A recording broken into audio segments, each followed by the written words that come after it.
something you might not know as a US American once you move abroad to Europe, particularly Middle Europe. If you're in a different part of Europe, do let me know how it is there. But the one thing is that we have very strict registration requirements of all of the people essentially that are living, for instance, in Austria, or as far as I know, in Germany as well, and in Switzerland. So I've personally lived in Austria and in Switzerland, so I'm really very well aware of those registration rules of new residents, and they are pretty much like the same. So meaning that they have really, really strict ones. So within typically 2 weeks, at least the cantons in Switzerland that we lived in, and I think in Austria too, it's like maybe a week even. I think in Vienna especially it's even tighter.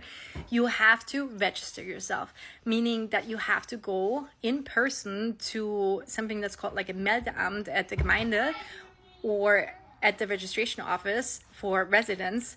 And then you have to go there with your passport. If you have any kind of visas or so on, then you have to show all of those. And essentially what they're doing is they're putting down your information, and they're saying that you are living exactly at this address, and this is the person, or these are the people living in that household at that address.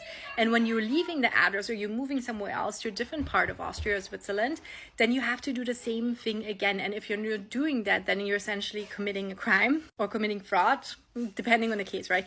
But like, so it's just not allowed. It's illegal to not do that. So of course there's, especially when we have asylum seekers that are coming or so on, and because Europe, it's pretty easy to kind of go across the borders once you're inside Europe.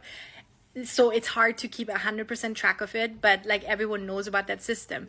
And it's very important. And when you want to go then to register a bank account, you need that paper, essentially that registration paper that shows, okay, this is where you're officially registered at that address or that apartment. And you go, for instance, and then in Austria and also in Switzerland, you're opening up your bank accounts and so on. So it's interesting because my husband, who's US American, that doesn't exist in the US, right? I've lived in the US for 13 years. I know as well, it's very easy there. You maybe show one ID, your driver's license, your passport, and you have to have a good credit score and you can rent a place, right?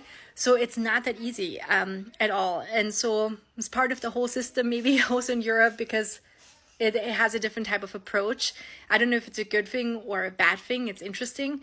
So yeah, I was curious where you are from. Like, let me know down in the comments, but maybe something to be aware of, because these are just bureaucratic hoops and a lot of paperwork at times that you just have to go through and you have to be aware of, because some people might like not know and they forget about it, and then you can run into troubles, especially when you are here on like a visa. But usually like you would know then by then, they would make you aware of it. But yeah, just something to know, and how Europe is essentially is very bureaucratic and is run on paperwork.